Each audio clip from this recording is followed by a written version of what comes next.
recognition by the national media as a candidate meriting media attention, unquote.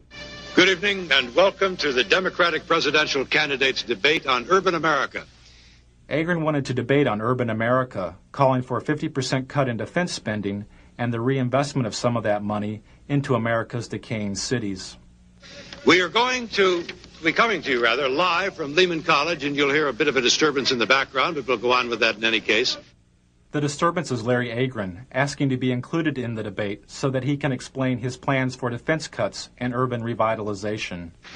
Transfer of President Ferdinand Ferrer, and Mr. President, I suggest you wait for just a moment till the man is quieted or chooses to quiet down. All right, Mr. Ferrer. Agron was quickly arrested. His court date fell on the first day of the Democratic National Convention. During this campaign, but very little said about the problems facing America's cities. Tonight, we'll change all that. Without media exposure and the debates, Agron couldn't quickly receive federal campaign funds, and his candidacy lost momentum. You looked all right on camera.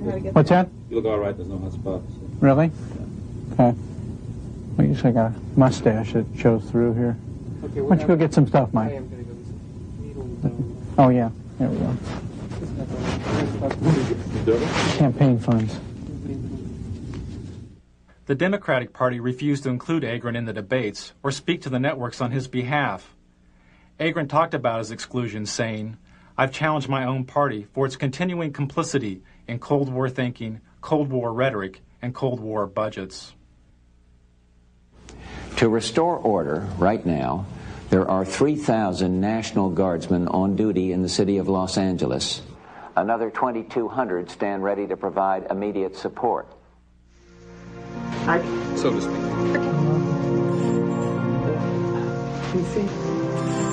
Forward. So to speak. Get on. 2 feet. Forward. Oh, what a beautiful morning.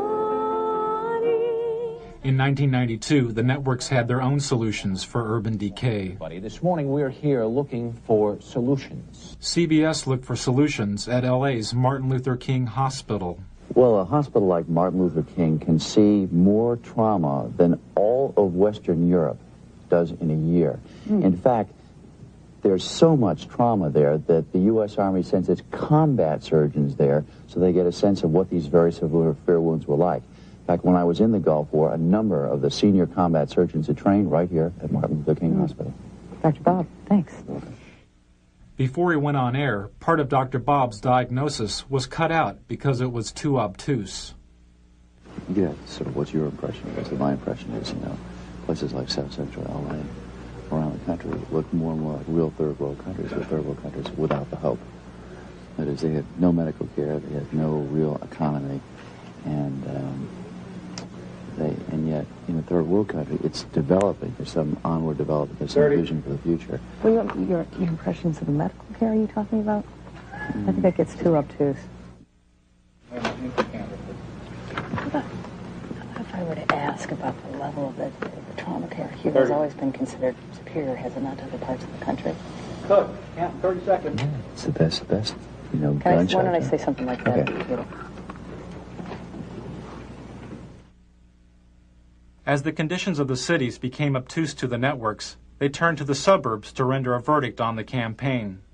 And later, eye on the campaign, you will see and hear some of the suburban voters who may very well decide this election.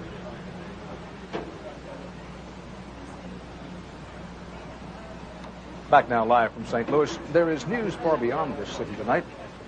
In, what is this, in Hawaii? In Haiti. Oh, well, they all look alike. In Haiti, a huge explosion leveled a 3-story building in downtown Port-au-Prince. At least 15 Haitians were killed. Take a look at the roads leading into and out of Los Angeles. Lately, you see more taillights than headlights. A lot of people leaving this town for good. Where are they going? Anywhere else. Why? While the ethnically diverse cities were abandoned for the homogeneous suburbs, the networks created their own recipes for the melting pot. Make a note. give it to Kathy, who may be the best at this. Since we're going to wish people a happy Rosh Hashanah, which is my idea and a good idea, just don't forget to check when Ramadan is. We have to wish all of our Muslim friends happy Ramadan. And then behind that, when you get to the Buddhist New Year, the year of the rat or the year of the monkey, whatever it is, we have to... got to be politically correct here, pal. After 4 Los Angeles police officers were found not guilty of assaulting Rodney King, the TV news moved away from the residents of L.A. and into the sky with 13 television-equipped helicopters. No justice, no peace. No justice, no peace. I'm sorry, we're still hung up in our court here. They're just marching up and down the streets, and they formed a big bulkhead here at the end of at the corner. The distant coverage in the sky was emulated on the ground by the scarce street reporters who tried to glide by without speaking to the protesters of the verdict. With the chants, no justice, no peace is what they're chanting. You can hear them now. We can still going here. Now let's go. No justice, no peace. No justice, no peace. No justice, no peace. We ain't got nothing to say. There should never change, people. There should never have been a change of venue. No justice. There should never have been a change of venue. And as a result, this is what you have. This is what you have. There's not Crips down here. There's no Bloods down here. There's just concerned citizens down here that don't like the way the system is done. This is what we're talking about. Could you tell me, sir, could you tell me? Could you tell me? The police are closing in. They're trying to surround us. Okay, they're off. No justice. You did that, they cut us. Huh? They cut us when you did that. No justice, no peace. The voiceless scenes from South Central L.A., where nearly 50% of the children live in poverty, was contextualized by the $600,000 a year TV news anchors. As the looting goes on in a senseless fashion, people arguing for sanity on the one hand, simultaneous looting in a random fashion for things that people can't even use. 25 years ago, the media's coverage of the riots in the Watts area of Los Angeles was called racially divisive by the federally empowered Kerner Commission. The commission was formed in order to find the root causes of the urban violence of the late 1960s. It found that one cause was the massive economic collapse and poverty of the cities. The other was the media. The Kerner Commission found the media guilty of failing to communicate to all ethnic groups the complex and fundamental problems of race relations. This LA news anchor made these comments moments before reporting the verdict in the second LAPD beating trial of Rodney King.